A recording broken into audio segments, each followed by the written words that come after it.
What's going on? Just fighting the good fight. Oh, are you? One day at a time? So you got the COVID, huh? Got the COVID. Yeah. Is it the Omicron?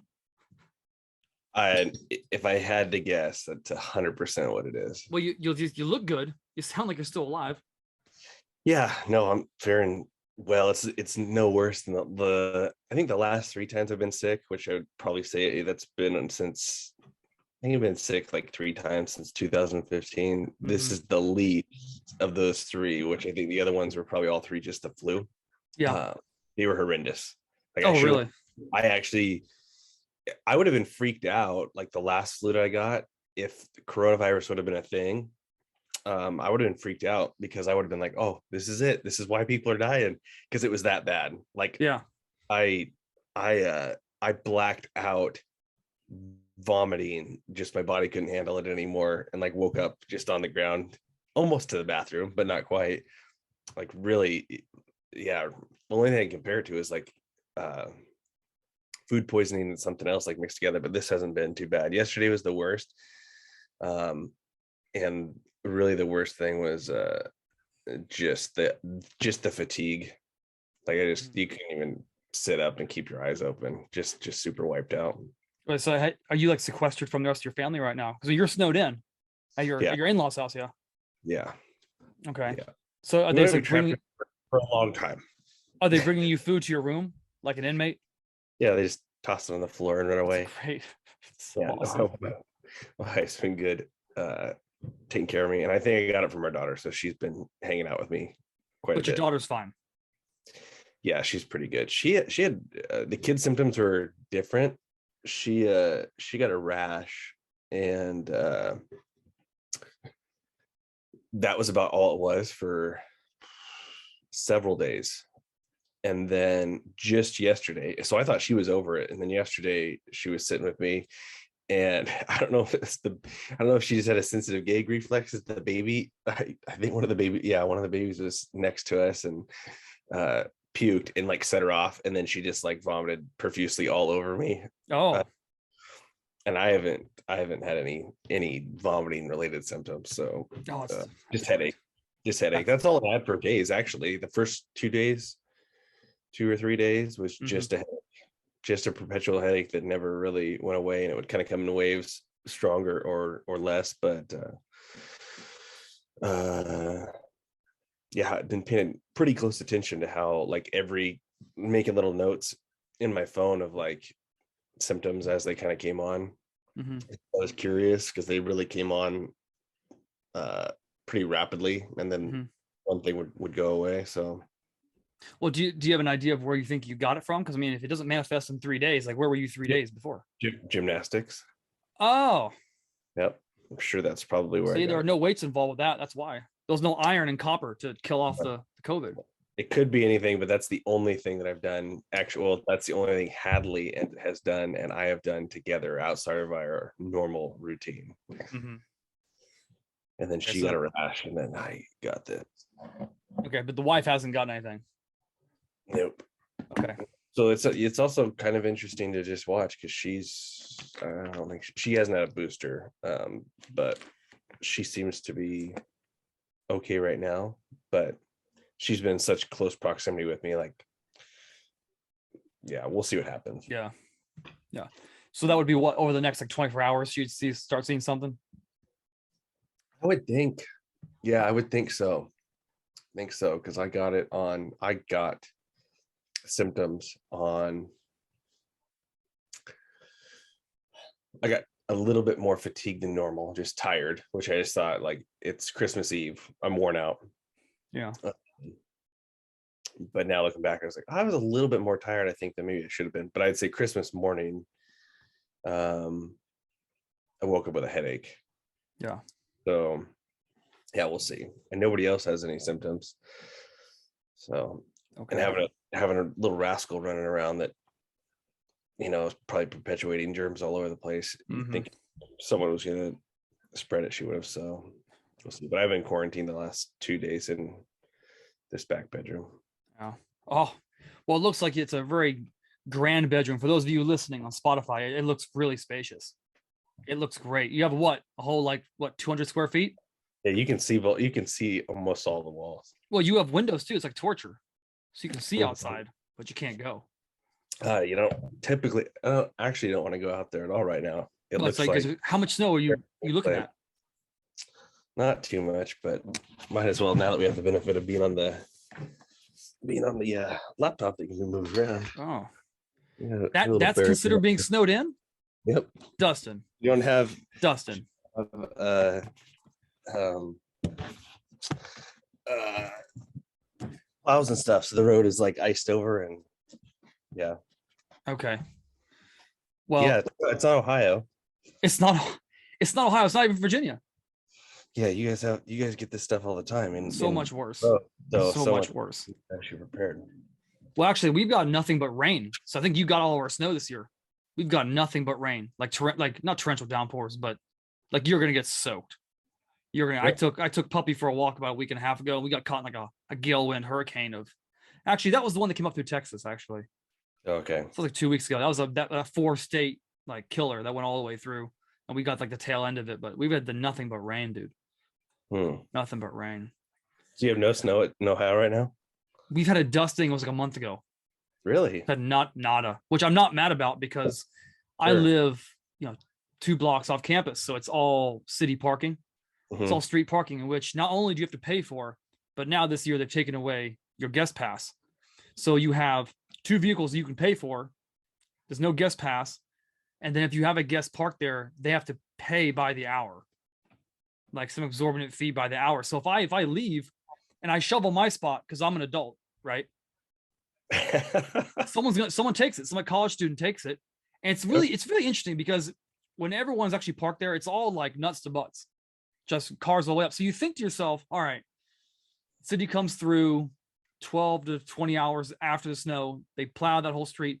If everyone shoveled, like, not even their whole spot, just what the snow plow pushed up against like their wheels, yeah, and then in front and behind, which would probably take cumulatively not 15 minutes. The whole street would be clear, but no one does that. right. And they just let it sit and ice over and become an icy block that you can't break down then. It's very interesting. Yeah, it is. Youth today, it's very interesting how they don't comprehend that. That's not their personal responsibility. It's just this makes sense for everyone involved. Just makes easy, not only for you parking in and out of your house, but no, you're explaining society right now. Yeah. I can't do it anymore. I cannot read comments. I can't read the comments on things anymore. At the end of YouTube videos, anything that seems like it might be a little controversial or something, dude, everyone just is in terrorist mode with everything. No one can even say something like positive without having 15 people tell them they're a moron and that their positivity is wrong. And it's the wrong kind of positive. Right, but you can be negative and you're fine. You can be a negative, you can be a really like bad person. And it's fine. Yeah. It's totally fine. Yeah. I sent you that Marie Calendar thing where that lady complained about Marie Calendar ruining Christmas. And then everyone just got on and berated her. That's the equivalent of like anything. I feel like it could be what I watch and things, but like it's unbelievable where people's mindset is when someone makes that. Okay, that lady deserved to get berated, so it's not the best example, but people do that same berating for stuff that I don't think requires it. Like just last night I was watching kind of a doctor that's on the cutting edge of looking at Alzheimer's and how we've treated it in the past and things, and he made a recommendation. The first comment on there was you should really try what that guy's saying. It was basically just like get running shoes and start doing more running. And then the next chain of 100 things was just people berating him, telling him that his joints were going to be deteriorated and blow out. And there's some truth in there, but it's just the mindset of people where it's like the guy didn't get on there to have you guys berate it.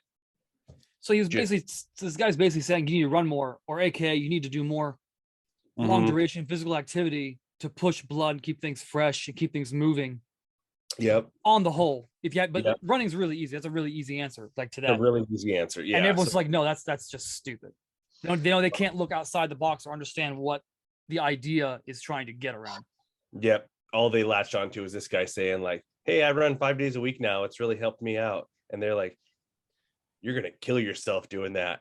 I mean, no exaggeration. They just lit into this guy like, you're a moron for running and doing all this stuff. I was like, the guy was sedentary and not doing anything at all. Like, we all, as you progress through stuff, you find ways that if it's not working, then you'll fix it. But if it's not broke, don't fix it. There's a lot of truth in that. And dude, I don't know how we've got to this point in society where people just feel like they have to police every single person out there. It is absolutely mind-blowing to me. Yeah. I mean, like, this is along the same track, but not the same track. Remember, I sent you a text like 2 weeks ago, and it was about Tommy Moffitt getting shit canned out of nowhere because Brian Kelly come in. Like, if it feels like today, like everyone can just get cut. Doesn't matter how good you are, or how justified, or how like well versed you are, or how well you can scientifically back something up. Yeah, you just get cut down. Doesn't matter how good you have been. I mean, that guy, for those people out there listening don't know, Tommy Moffitt, strength coach for LSU since 2000. He's won 3 natties. I mean, he survived numerous coach changes because the guy is a stud. He's great at what he does. Like, strength conditioning has never been their problem. Brian Kelly comes in from Notre Dame. The first, within 24 or 48 hours, the first person he fires is Tommy Moffitt. So I'm not a big fan of that move. Especially because, when you come into a setting like that, the person isn't getting fired because like, oh, well, this guy's clearly the problem. Like, we get this, we'll start making it better. It's like, you didn't have enough time to make that assertion. So, it's not, it isn't a thoughtfully made decision, because you can't make a thoughtful decision like that of that scale in that short amount of time. So it's just a personal agenda. There's something going on, because you gotta think too, and again, for people out there who haven't played collegiate athletics, the strength coach sees and gets along with and gets to know the athletes probably with 80% more time than their position coach, than their head coach, because they see them all year. Yep. There is no escape. There is no off season for a strength and conditioning coach. So that guy knows everyone so well, every player. And you've just gotten rid of the one major conduit that's going to keep everything somewhat the same transitioning forward. I say somewhat the same because, the strength and conditioning coach, that staff, that's just the base. And I have no idea what happened to his assistants. I don't know if they're still there or they left. I haven't read anything about that yet, but I'm very interested to see who gets brought in and how they reconstruct that, because that's dangerous, man. That's really dangerous. Yeah. I mean, you already, we already talked about, it gets mentioned all the time in sports when you have like a large senior class and how much weight that carries, as far as, age and savviness and team leadership. And I mean, leadership's probably the biggest one there, but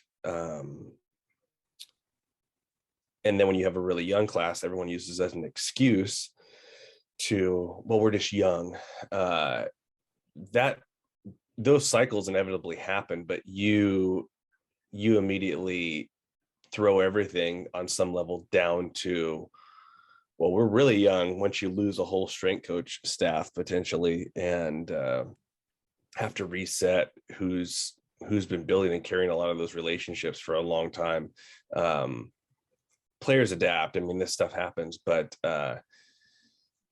those transitions don't just flourish immediately. And there's no guarantee, because you're dealing with such few people. If those aren't the right people, those relationships and bonds might not be built back the same way, and you could perpetually struggle. I mean, that's one of those ones that if it's not broke, you're really going out on a limb to try and fix something, or do it or change it up to that degree. So yeah, it'll be interesting to see, because people they adapt, but it should be interesting. Yeah.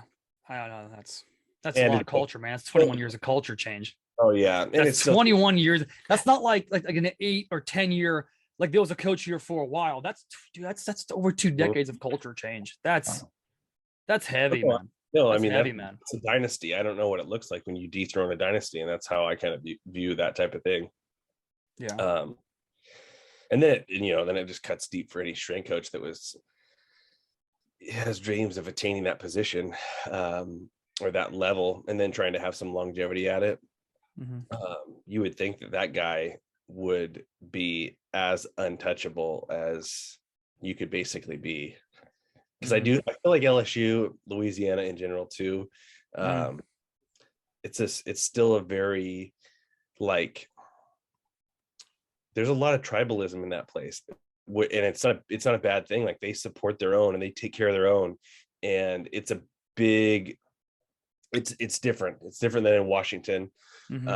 There's a lot of, like, patriotism in your sports and your teams and stuff in the South. Like, it carries a lot of weight to be a part of those things down there. It's a big deal. So bigger than it is in other places. And if you haven't been there, you don't understand it. People understand Texas football. Texas football. Yeah. And it's like that. I mean, yeah. Tommy Moffitt might as well be the governor of Louisiana too. I mean, he's held in that realm of things. In that area. It's no joke. It's a big deal. Sports are a big deal. Football's a big deal. So yeah, you would think that guy would be, not that you should be untouchable, but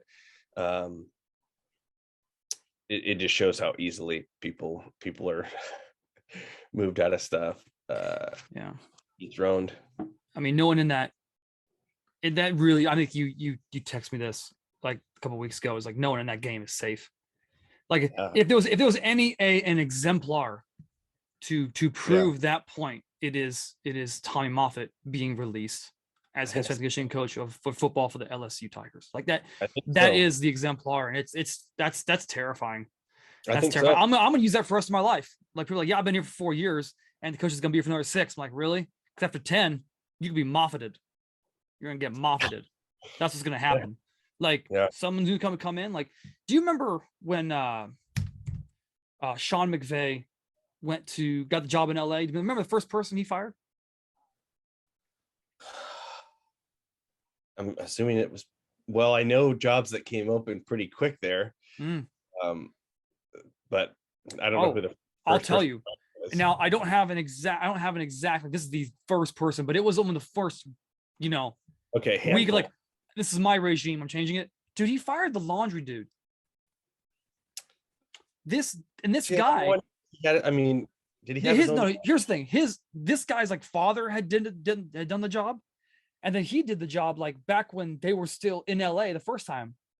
They went to St. Louis and they came back, and, like, he was one of the first person he let go. I'm like, why? And apparently because he has a guy. Everybody has a guy. I mean, yeah. Who knows what his previous laundry guy did for him, where he's like, hey, I'll do this for you, but when you get to the top, I need to be your laundry guy. Who knows? Maybe he had buried a body. Maybe his old laundry guy buried a body for him, and that's what I know he did. He was the tight ends coach in Washington, so there's a lot of crap that happens in Washington. I mean, I was a Skins fan back there with the Skins fan. I'm a Washington fan now, still. Like, I mean, I have been friends with every laundry guy that I've been around. All the equipment managers? Oh, you have to be. Well, arguably, they've been some of the most entertaining people in strength conditioning. People that you're around. Yeah. All the coaches, all that kind of stuff. The laundry guys, the equipment managers, are arguably the ones that I've had the most fun side by side, because when you think about it, like, who's on the sideline standing around, people behind the scenes, strength coaches there, oftentimes, well, and there's obviously coaches. I had way more fun with the laundry guys BSing with them than I have with probably anyone else. That I don't know where. There's one laundry guy in particular. I freaking love that guy.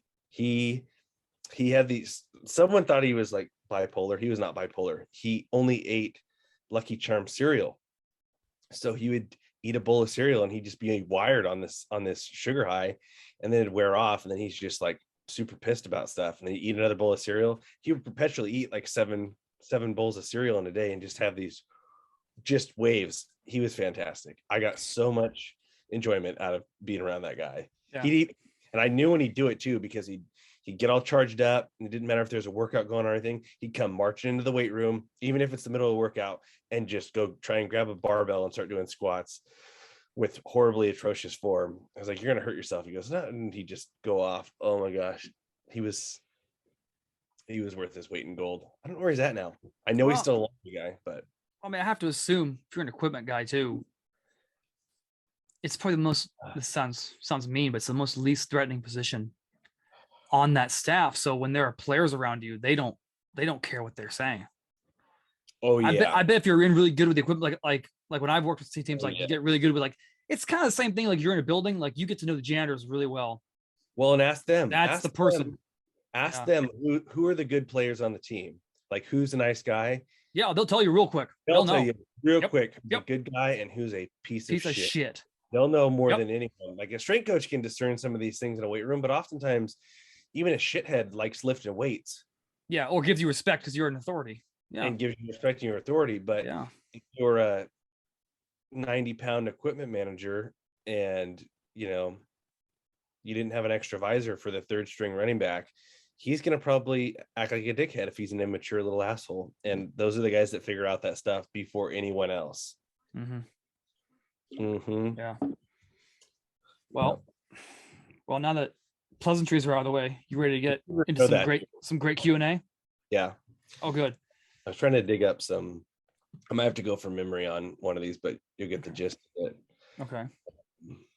So my first one is they write in, they say, like, what do you do for punching power? Say it again. You got a little glitch in your voice. What are you doing for punching power? Punching power? Mm-hmm. Legit punching power? Mm-hmm. Ooh. Anything explosive like that. Do they want just in general? I mean, yeah, it was just in general. I mean, I'm going to make an assumption around it. Okay. You were dealing with a weight class issue too, because if you're in a fighting game. Yeah, exactly. So you get put in these weird parameters, which I worked with some MMA guys before I was even a strength coach, and I think I still catch people, especially because they put their information out there now, and they didn't used to do that. It was really hard to find what people were doing for MMA training when I was helping a couple guys out, and people were doing stuff so incredibly wrong for so long, just doing straight endurance stuff and body weight stuff and lots of repetitions.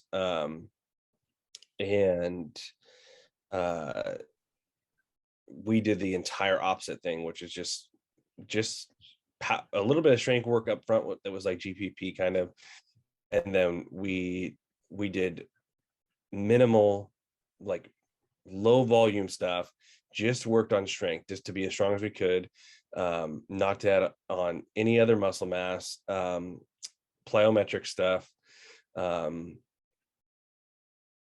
and that was it. It was super simple, a little bit, and not a lot of plyometrics if they were doing a lot of punching and technical stuff in their training with their actual MMA coaches. So punching power is just speed. I think the mistakes that I saw people making was thinking that putting on weight, and this happens with like med balls and things like that too, doing something heavier thinking it's going to make you more powerful isn't necessarily going to yield you the best benefits. You want to be moving as fast as you possibly can. So I would think you're going to get a lot more benefit out of doing a plyo push-up than you would out of band resisted push up off the ground or something, in regards to punching power. You're trying to develop that speed, over anything. It can be difficult to do with accessory stuff. That's a lot of that's going to come with actually punching. But I know guys who get heavy, like weighted gloves and things like that. I never saw that make improvements on guys the way, even just more mobility and flexibility. Guys that were, one of the guys that I work with was really big and stiff, and not big and stiff. He was big. He had a lot of muscle mass. He kind of would shrug everything up and be really tight. And he had trouble, just like a baseball pitcher. Good pitchers are really whippy and loose, and they have good mobility, so they can really actually get, unleash all the power they actually have. So it depends on the person. So this person specifically, it might be different for them, because you find where their deficit is or why they think they need more punchy power, would definitely dictate, what they need to work on, develop. But the things that I saw that made people develop their punching power better, or they were hitting legitimately harder, was form and mobility, and then just endurance. As far as they could throw a hard punch a couple of times, but fatigue in that movement set in so quickly that their power was just tremendously reduced. So I think part of that's just conditioning. If you're not used to using your arms like that for extended periods of time, that would be kind of where my mind goes first. I want to make sure I'm not missing anything that I would like to say on that. Yeah, lots of volume and endurance and stuff like that. Think of things explosively, med ball work and things like that. Stuff where you're moving as fast as you possibly can. If you're doing stuff that forces you to do it at a lesser capacity, like a weighted glove is going to have you punching at 75% capacity, that can be a great training tool for like your endurance, but not a great tool for developing your power. So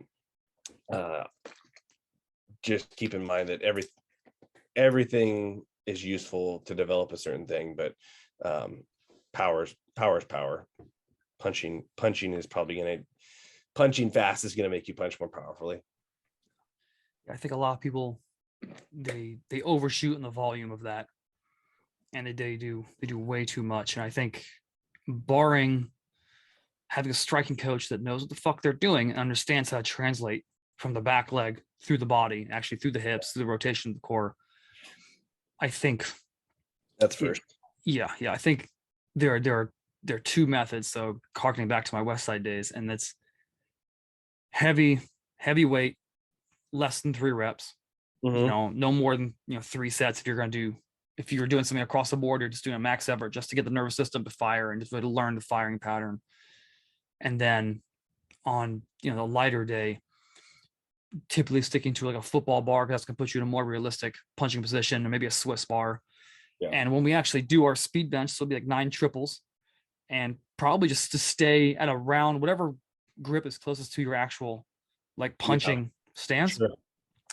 When you bring the bar down, we actually have them actually keep their elbows in slightly and bring that bar down, actually touch that bar, that football bar or that Swiss bar, that mid pec. So you're actually getting a little bit of flexion out of the hole, which is more realistic to an actual extension of a punch. Sure. Versus, actual straight bar touching at your touch point, low sternum. And that was, of course, done against culminating resistance. And it's all speed. It's all speed based. Then you're going in, you're doing like 1 tricep exercise, 3 sets, moderate reps at the most, and then moving on. I actually might have been utilizing Westside stuff with these guys. It's been so long. It would have been like 2006 or 2007. Mm-hmm. So I don't even know what we're doing. I just know, like, you saying that was like, man, that's all we were doing was like triples and band resisted, and we did a little bit of chain resisted stuff earlier on, but that makes me think that I was clearly getting it from somewhere, because I wasn't making all that shit up on my own at that point in time. I was stealing someone something, but yeah. Anyway, keep going. No, that's pretty much it. It's not, the volume's very low. Yeah. You know, because I mean, after that, I mean, like if you had to take one thing, sparring or strength and conditioning, if you're a fighter, you'd spar 11 times out of 10. Like, so if you're just going by the theory, just like a little goes a long way and you're just trying to stimulate, that's all you're trying to do. Like, it's maybe with the weights, counting the warm up and the cool down, half an hour. Yeah. Half an hour. You know, I mean, it's, you know, we did a lot of like back banded plyometrics with a band around our back, have a med ball, and just like jamming it against the wall repeatedly for time. Typically, despite whatever time that would be, I mean, they wouldn't want to go over like 30 reps total, and it would be all speed derived. It wouldn't be like a really hard strain. Yeah. Or maybe when they start to strain, you cut it. It's over. You're not trying to signal growth. You're just trying to signal acceleration. That's all you're trying to do. Yeah, because that's the sweet spot, and this goes past what they're wanting to do, but it's all about just managing recovery when you're someone that's trying to do multiple things, develop multiple things at the same time, even though it's all for one goal. That's where the real art form comes in there, is how to keep all those things in balance and maximize recovery and still do stuff that's going to be beneficial and actually correlate and transition over. So that's actually a really good segue into my question that I'm gonna have to try to remember. But this is actually a buddy from high school who had ACL surgery. Might have had something else in there. I believe he's maybe 16 months out or something. He's been doing 3 leg workouts a week. He said he's totally recovered, has no pain. And he's made some really, really substantial progress in his leg strength in that time frame. Snowboard season just is getting kicked up, and he's gonna be spending, you know, two days, if not 3 days, snowboarding. He doesn't want to lose all the progress he's made with his recovery and his leg training. So his question was, what do I need to do to, obviously, snowboard's the goal right now. He wants to be able to do that as good as he can, but not lose any of the gains that he made training legs 3 times a week since he had that knee surgery. Yeah. So I would probably say would it be about 2014 or so. I worked with a guy at Westside for a period of time. I forgot his last name. First name is Tommy. He was, or is, a snowboard coach out of Colorado. He actually worked with Shaun White's coach with various athletes. That's the level he was at. And he had the same issue where it was like, all right, I don't want to get any weaker, what I'm actually doing, either way, weight room or snowboarding wise. But what a lot of people don't account for is when you're snowboarding, it is,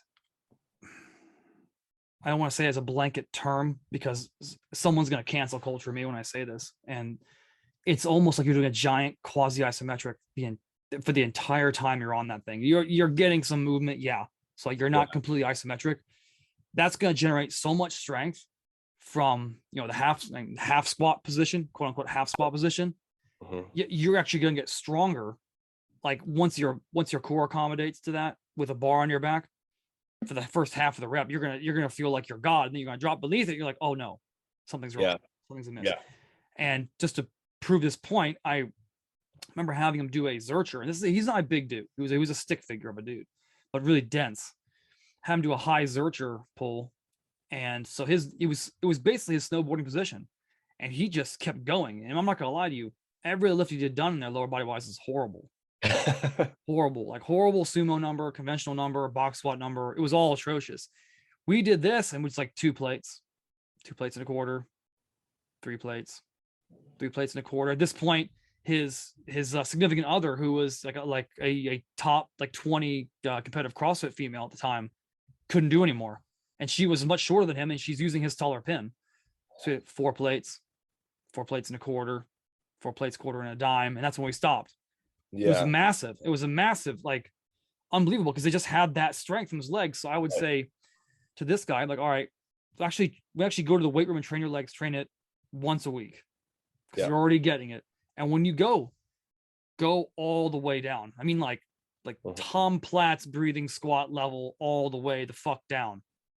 At leg press or squat, whatever you're doing, go all the way down. Don't do it ballistically. Don't bounce out of it. Don't, jam your knee. You don't need to do that. Go all the way down. Keep your quads engaged. So you're not relaxing at the bottom. And then from the very bottom, pause, and then re-engage everything. Squeeze your ass, drive up, keep everything upright. If you do that, you'll maintain, if not gain. After you stop snowboarding, you get back in the game for 3 or 4 weeks, you'll probably skyrocket over your weights previously. That's what I'd say. That's good. And what do you think of that?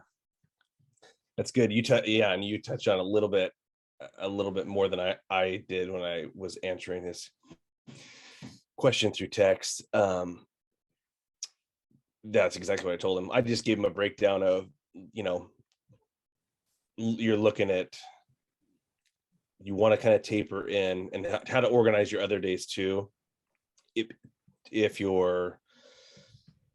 want to be like fresh Friday, and then Saturday and Sunday be like your little peak. Every week would kind of have just a taper into the weekend if you're really trying to, perform well and feel good on the weekend. So kind of put you at the point where Monday or Tuesday is probably the day that you're going to hit those legs harder. Tuesday is probably more optimal. But if you're getting one good leg day in, I'd say don't go past Wednesday. In regards to just how to keep the balance so that you're not carrying any fatigue into the weekend. But I said the same thing. I basically said there is no fear of losing any gains or progress that you made at that point. Just training them once a week. There just isn't. No. There just isn't. Yeah. All right. So my next one is favorite max effort variation to get immediate gains on a deadlift. So it doesn't have to be a max effort variation. He said that to me because he knows I was at Westside for 10 years. Like, what your favorite deadlift variation, if okay, I need to boost this up in 4 weeks. I need to add weight to it now. What are you doing? What one movement are you doing? Could be an auxiliary, could be a main lift. What's the one thing you're doing? And let's actually minimize it. Let's say lift. Okay. A variation of a lift or lift, like not an auxiliary lift. So not like a reverse hyper or a glute ham.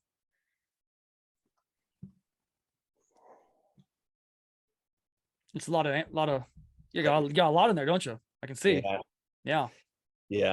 I mean, these questions are so hard for me to answer personally because it depends where I'm at, because there's points where a certain thing helped me. Most recently, I think what helped me when I don't want to say needed. I was very goal oriented on adding weight to my deadlift, and it was already a good deadlift. The only thing that allowed me to get higher was to add in some dynamic effort stuff and put bands on a bar. That was the only thing that started to allow me to continually make progress again. It was adding in more speed work on my deadlift. I used a velocity based training thing for that. My brain's not firing at full capacity. I'm trying to remember. Some of it wasn't band resisted, but it was more oriented on. It was just more oriented on the velocity of the bar. That also helped me recover, because it depends. The thing that I realized I was struggling with that also probably helped was I was accruing too much fatigue and too much stress to recover from. And even with deloads. So once I moved to incorporating more speed stuff that wasn't so taxing on my central nervous system, I was recovering from that better. It was also keeping me conscious of my recovery, because if I put a weight on the bar and it wasn't moving at the speed it was supposed to, which happened frequently, I was like, what in the hell is going on? Once I started figuring out that I wasn't recovering all the way, and I started to get things lined to where I was moving the bar at the right speed every workout, I started to realize that my recovery was not good. And and that I needed to get that in order to get the other stuff in order. If I chose one other auxiliary though, movement that probably helped a lot. Gosh, it's really tough to say because it depends if you're getting a fault moving weight. I mean, that's where I would say that I'd go. Find what breaks down in that deadlift first. A lot of people, it was adding some sort of back exercise or like planks or some sort of spinal stability and stuff like that, based on where I see people losing their ability to brace and stay tight, wherever that fault started to come from. Shoulders pop forward really hard. Upper back stuff might be the thing that allows someone to move more weight because they're keeping better form and better posture. So it might be a posture related thing. For me, I think I was doing a lot more weighted core stability stuff too, and I think that that kind of also allowed me to pull out kind of some small weaknesses kind of just throughout the whole chain of that movement. So yeah, I'd probably start adding in potentially some back stuff, depending on what part of your back is showing some signs of weakness, or just in general core stability, weighted plank or plank variation type stuff. That's probably what I'd say. Okay. Yeah, I don't think enough people account for that spinal stability on a pull. Like, not enough people do that. It's like a complete afterthought. It's like, well, that's what's keeping your back in a neutral position. Like, at least the mid to lower back. Upper back is gonna go, but yep. Yeah. All right. So my alphabet soup of an answer for that is I'm gonna put them in a belt squat. They're gonna stand on a 200 to 300 pound tire. So it just gives a little bit. Yep. They're gonna hold dual kettlebells. They're gonna do a stiff leg touch and go from the floor. So not from like the tire. They're gonna reach all the way down, stiff leg all the way down to the floor. So that's another 18, 22 inches. Okay. Come back up. They're gonna do that for a top set of 30. And next week they're gonna do it for 2 sets of 30, and then 3 sets, and then they'll back down, and they'll do it. They'll reset to a new record.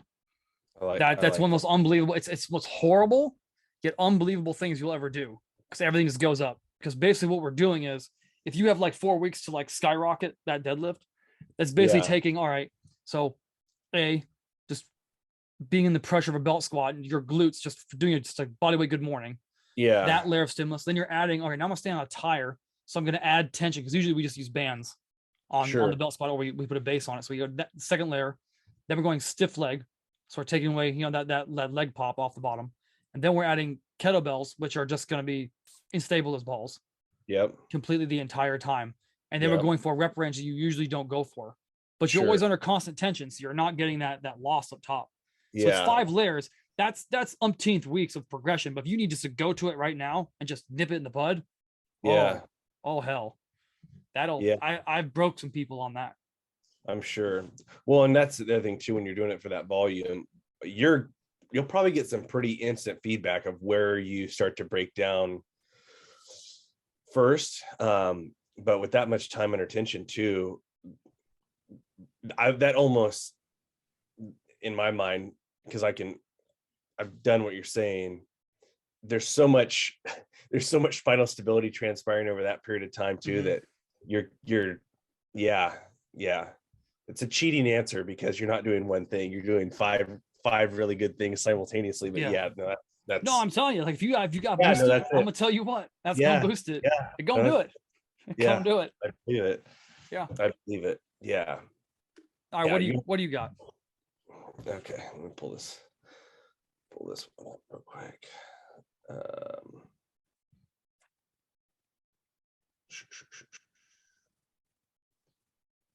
The female question, which is, so they're reading something clearly, like someone posted something about toning. This doesn't exist. Toning doesn't exist. Sorry, hon. Sorry. We'll have muscle tone. So women that, are training all the time, and this can be different. Is there any recommendations that you have, training close to having your period? Obviously I don't have personal experience, but I had these questions come up a lot with female clients, in regards to what could I be doing to basically maximize being able to train during that time of the month, and issues that kind of surround that.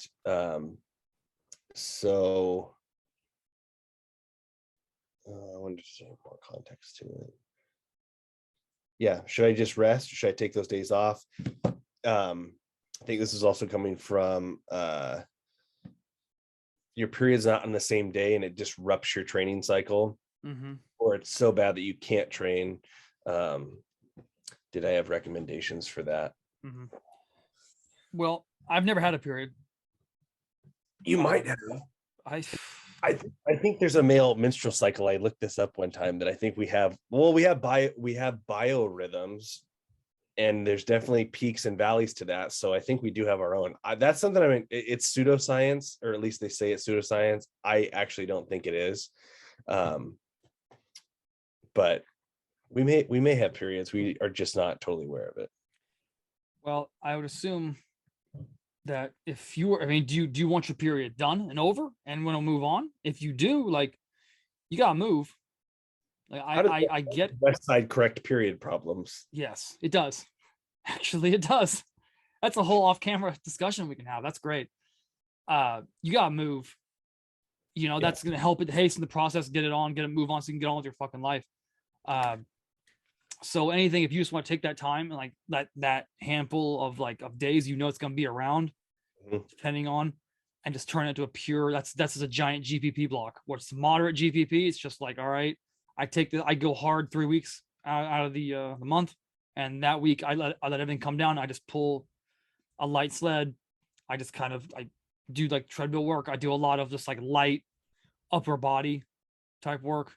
That's one answer. My second answer is this: the majority of women I've talked to modify training. Say what? So train still, but modify. Oh your yeah, training. Still gotta move. And then, the majority of women I come across in my world, they've all told me that they feel infinitely stronger when they're on their period. Okay.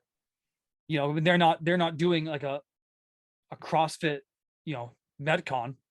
Sure. They're doing like 1 to 5 rep, like maximal or heavy ass, like top working sets, and their best weights come around that time.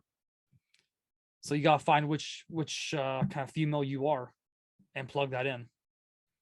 But that's in my experience working with females I've worked with, it's one of the two. So yeah. Okay. Now, what'd you say? Only thing I can add to that, typically modify training slightly if that's what they feel they need to be, because if they're hitting, everyone that I have training, they're trying to hit specific numbers, and it typically comes from like, I don't feel good enough to hit those numbers. Then we'll modify training, like you said, and do something different that still gets them moving. And then the other thing is 3 days before their period, if it's regular and you can predict it, I increase their calories, and it's usually in the form of carbohydrates 3 days before that day's actually going to come. Most of the time it's it's predictable. So that works really well, and that seems to help a lot. But they're on a controlled diet too, so I also think that they respond better to more carbs, because it's happening for a reason, and it's not just like, oh, we're just adding more carbs to already an uncontrolled diet. If things are controlled, then you can start to use your food as a tool, but if it's not, it might not make a big difference at all. But that's about the only other thing I can add to it. Okay. Yeah, the last question I have is simply, and it's also a female, and she writes in, like, how do I avoid injuries in CrossFit? So take that open-ended book and run with that. Oh gosh. Yep. Even the good ones for last. My Theraflu delicious. I know. Running out. There's a long trait for you.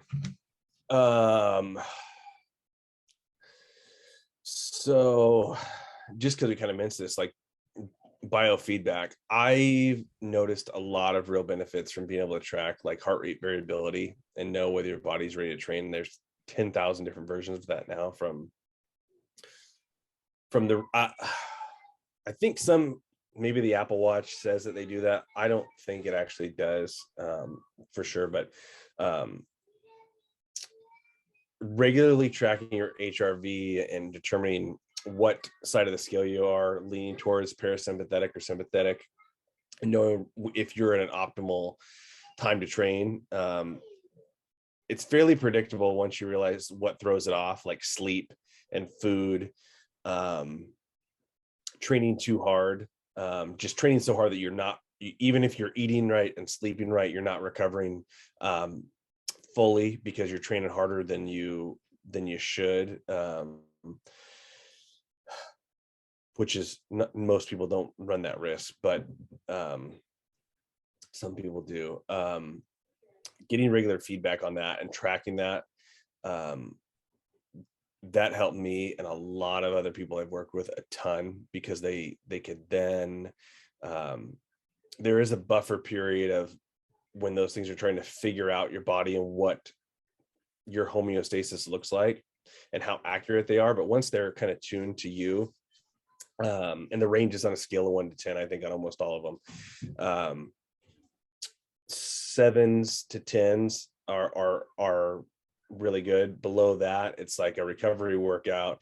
And then if you get like a 3 or a 2 or a 1, like I think I had a 2 one time, and you're going to the hospital for some reason or other, like you're actually sick or something. So they are pretty interesting to look at.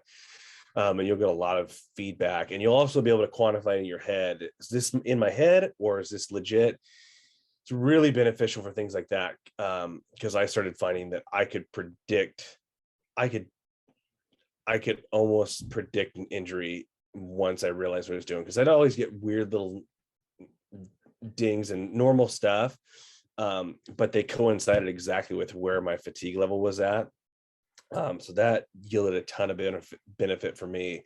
The other thing is just make sure everything's sound. Make sure your form is sound. Make sure that you're never ego training, which can happen really easily in a CrossFit environment sometimes. And if you're not, especially if you're whatever, the workout doesn't call for following a percentage and you're just chasing people in your gym setting and trying to compete with them, that can get you into trouble. And that's kind of your own personal judgment, where you have to know, am I ego training right now and just trying to chase this person in front of me, or am I really prepared to hit that weight or whatever it might be? And yeah, make sure that the technical movements, you're really sound before you start pushing stuff. Because I also see people early on in their CrossFitting, especially with Olympic movements,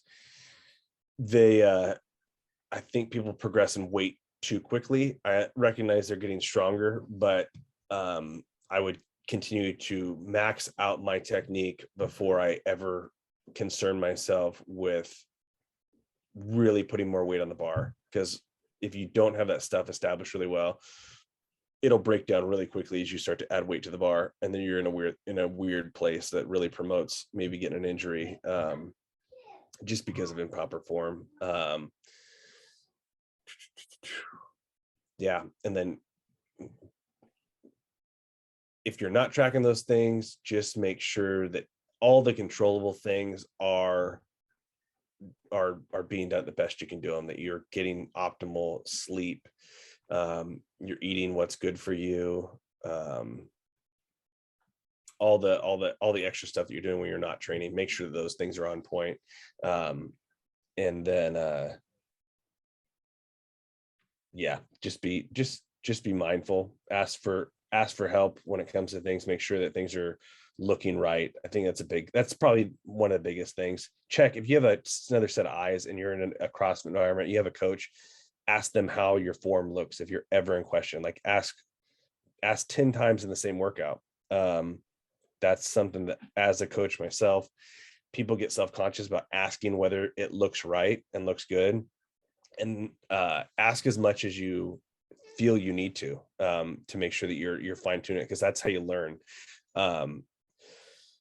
Weightlifting is no different than like a martial art or something, where you're constantly trying to fine tune that movement and do things the right way. And the only way to do it is have those trained set of eyes telling you whether it looks right or it's wrong. They might ask you, what do you feel, and things like that. But yeah, just try to get everything as top notch technique wise as you can, and constantly continue to double check and make sure that it's still staying good and sound.